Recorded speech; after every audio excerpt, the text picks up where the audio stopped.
So it's 3 days till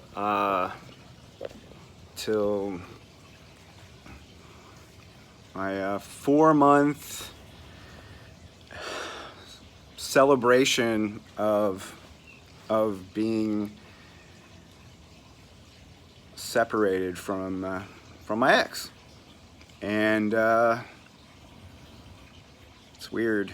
She started messaging me 2 days ago, and I really wanted to ignore it, but as much as I could. And it's it's just it's funny how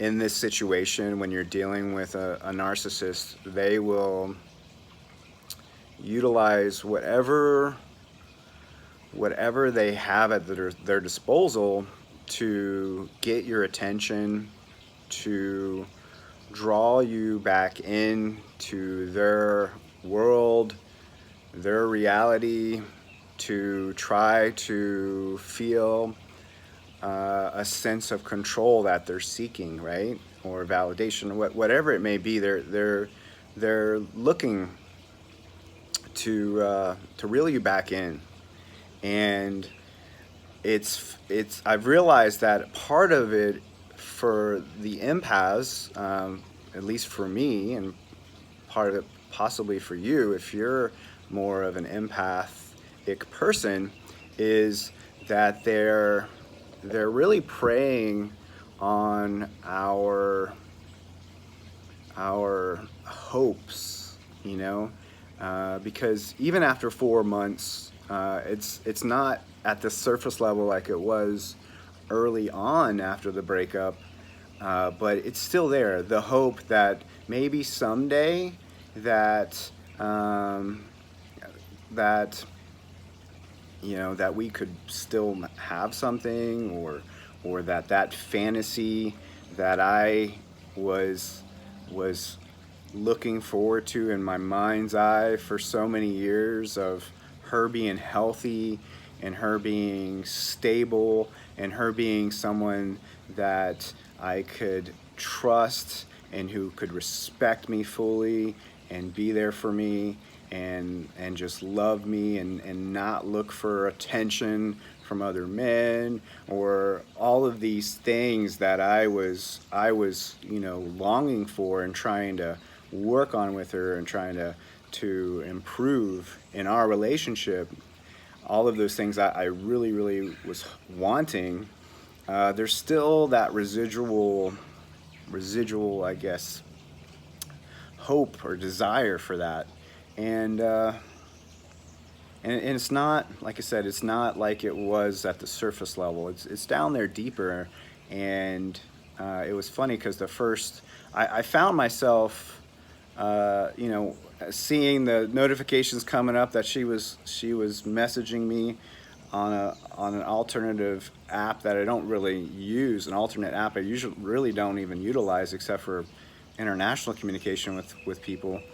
Uh, I didn't like rush to see what she was trying to say or communicate, which in the past I was always caught up in that chaos of the back and forth communication, on the need for instant gratification that I was seeking, knowing the feeling that someone was there for me, that someone was thinking about me, that someone someone had me.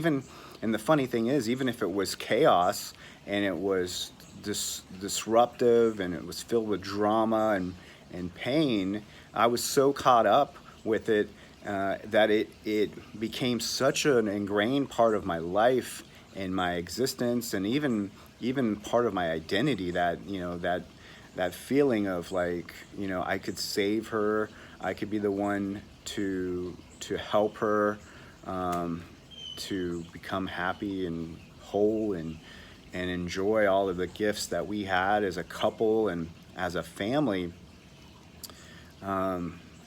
It's just So I guess my message would be very careful and cautious.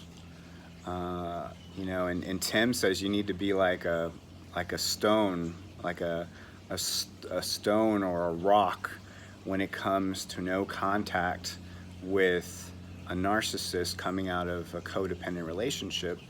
And I think he's right. And you need to really limit any communication. And she found a common thread of us having to come to terms on some financial things that we shared to try to open up that conversation. And that's what they'll do. They'll search for anything to try to regain that their supply. I mean, we're addicted to the narcissist as far as the way that we just get so attached to that cycle of pleasure and pain, that chaos cycle.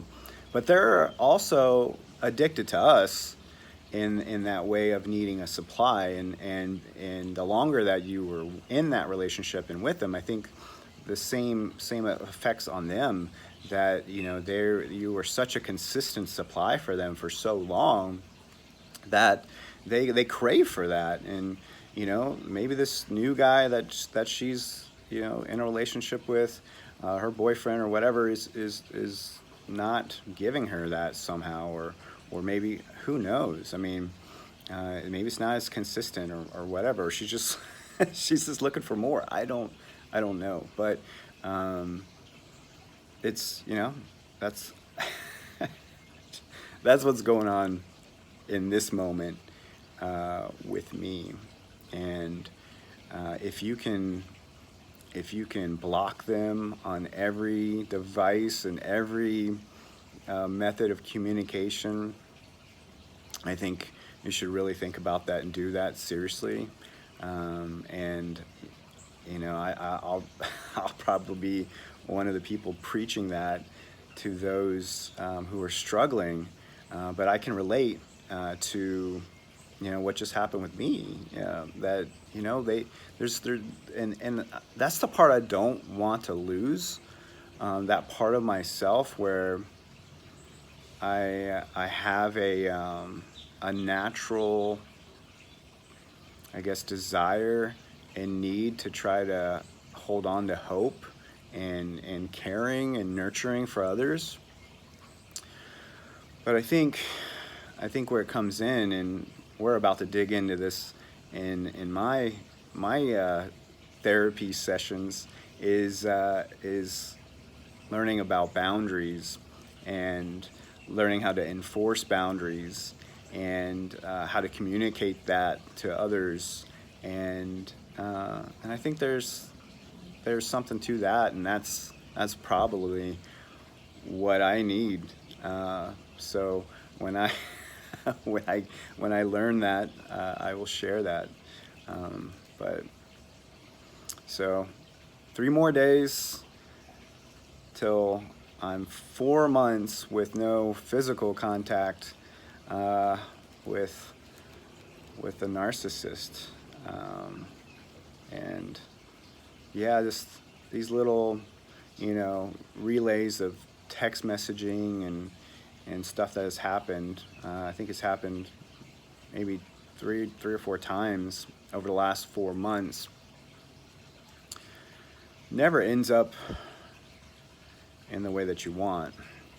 And as part of that hold on the hope, my communication to her was, stop with all the drama and all the stuff that you're focusing on, as far as like the silly bullshit messaging, and stop even worrying about me and worry about like getting yourself right.